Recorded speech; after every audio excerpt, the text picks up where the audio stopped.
অনিশ্চিত, বাচ্চা বেঁচে আছে কিনা সেটা অনিশ্চিত, আমরা আর বলতে পারতেছি না। আমরা চেষ্টা করতেছি, ইনশাআল্লাহ আপনারা সকলে দোয়া করবেন, আমাদেরকে সহযোগিতা করেন। কোথায় আছে, কি অবস্থায় আছে, এটা আর কোনো ই করা। শিশুটির মা যখন শিশুটিকে নিয়ে আসে করে বাচ্চার মা শব্দ পাই, মা শব্দটা পাই, পাওয়ার পরে দেখছে ফিরে থাকা আমার বাচ্চা নাই, তখন সে উপলব্ধি করছে আমার বাচ্চা কোথায় গেল। যখন আসছে কাছাকাছি তখন দেখছি আমার বাচ্চা ওই গর্তের মধ্যে থেকে মা মা শব্দ করতেছে। তো মায়ের জানতো, বুঝতে পারছেন, পৃথিবীর সবচেয়ে সেরা ডাক, এই ডাক আসলে ভোলার মতো না।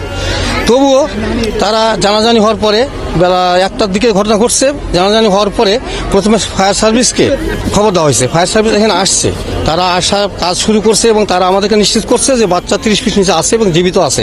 আসার পরেও তারা এই যে মা মা শব্দটা আপনি তো পাওয়া যাচ্ছিল তখন না, তখন দেখেনি। ফায়ার সার্ভিস আসার পরে তারা ক্যামেরা নামায় দেখছে, লাইট নামায় দেখছে যে 30 ফিট নিচে বাচ্চা আছে। হ্যাঁ, কণ্ঠ 4টা পর্যন্ত কণ্ঠ পাওয়া গেছে, বিকেল 4টা পর্যন্ত বাচ্চার কণ্ঠ পাওয়া গেছে। তারপর উৎসুক জনতা, এখন শোকাহত জনতা, এখন আর উৎসুক বলা যাবে না, এখন শোকাহত জনতা। যখন ভিড় চাপে গেছে তখন আর বাচ্চার কোনো কণ্ঠ পাওয়া যায়নি। তারপরে ফায়ার সার্ভিসরা চেষ্টা করছে, অক্সিজেন দিয়ে বাচ্চা বাঁচিয়ে রাখার চেষ্টা করেছে। এখন রাত্রে অক্সিজেন টেনে নিছে, তখন আমরা মানে অনিশ্চিত, বাচ্চা বেঁচে আছে কিনা সেটা অনিশ্চিত, আমরা আর বলতে পারতেছি না। সমস্ত রাত্রি তো আপনারাও আছেন, ওনারাও আছে, ওনারা মাটি কাটা তারা করলো, বললো যে 35 ফিট নিচে বাচ্চাটা হয়তো আছে। তারপরে সকালবেলা তো আর তারা কোনো দিতে পারছে না যে কোথায় আছে, কি অবস্থায় আছে, এটা আর কোনো করা। তারা বোরিং করছিল, বোরিং করার পরে বোরিংটা টেস্টে মিলেনি অবস্থায় বলে ওরা বলছে, যেটা শুনতে পাচ্ছি যে ইয়েটা করে ফেলছে, মুজায় ফেলছিল, কিন্তু বর্ষার পানিতে আবার মাটিটা নিচে নামে গেছে। এই জিনিসটা তারা আর খতায় দেখেনি, এটা তাদের মোটেই ঠিক হয়নি। তাদের জমি যখন নিজের জিনিসটাকে দেখতে হতো, দেখার পরে এই জিনিসটা মুজায় দিলে পরে আর এই ঘটনাটা ঘটতো না আর কি। যে আপনারা জানেন যে গতকাল এখানে 12 ইঞ্চি ডায়া বিশিষ্ট একটা পাইপ এখানে উঠাই নেওয়ার পরে গর্ত রয়ে গেছিল, গর্তটা বন্ধ করে নেয়।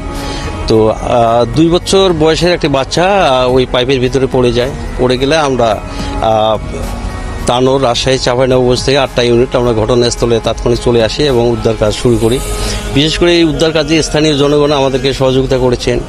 স্থানীয় প্রশাসন, বিশেষ করে ইউনো মহোদয় এবং উপজেলা প্রশাসন, আপনারা আমাদেরকে সহযোগিতা করেছেন। আর আমাদের ডিজি মহোদয় প্রতিনিয়ত আমাদেরকে প্রয়োজনীয় দিক নির্দেশনা দিচ্ছেন, ডাইরেক্টর স্যাররা আমাদেরকে প্রয়োজনীয় দিক নির্দেশনা দিচ্ছেন। আমরা সকলের সহযোগিতায় আমরা এ যাবৎ 2টি এক্সকেভেটর দিয়ে আমরা আনুমানিক 25 থেকে 30 ফিট খনন করতে সক্ষম হয়েছি। হয়তো আর 5 ফিট খনন করতে পারলে আমরা ভালো একটা রেজাল্ট পাবো বলে আমরা আশাবাদ ব্যক্ত করছি। এটা আমরা যতক্ষণ 35 ফিট আমরা খুঁড়তে পারলে, যেহেতু 12 ইঞ্চি ডায়া বিশিষ্ট পাইপের ভিতরে আমরা 6 ইঞ্চি ডায়া বিশিষ্ট একটা পাইপ ঢুকাই দিয়েছি। এই পাইপটা আনুমানিক 35 ফিট যে পাইপটার নিচে যায়নি, তাতে আমরা বুঝতে পারতেছি যে কেন পাইপটা গেল না। হয়তো বা বাচ্চাটা সেখানে আটকে থাকতে পারে, বা আমরা এই পর্যন্ত গেলে ইনশাল্লাহ আমরা একটা ভালো কিছু জানাতে পারবো বলে আমি মনে করি।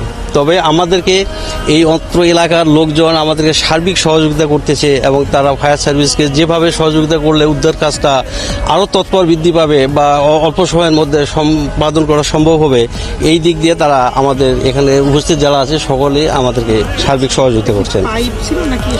এটা একটা পাইপ ছিল, সেই পাইপটা উঠাই নেওয়ার পরে গর্তটা রয়ে গেছে, গর্তটা বন্ধ করে দেয়। 12 ইঞ্চি ডায়া পাইপ ছিল, এই পাইপটা যেহেতু 12 ইঞ্চি ডায়া ছিল, পাইপের গর্তটা 12 ইঞ্চি হওয়াটাই।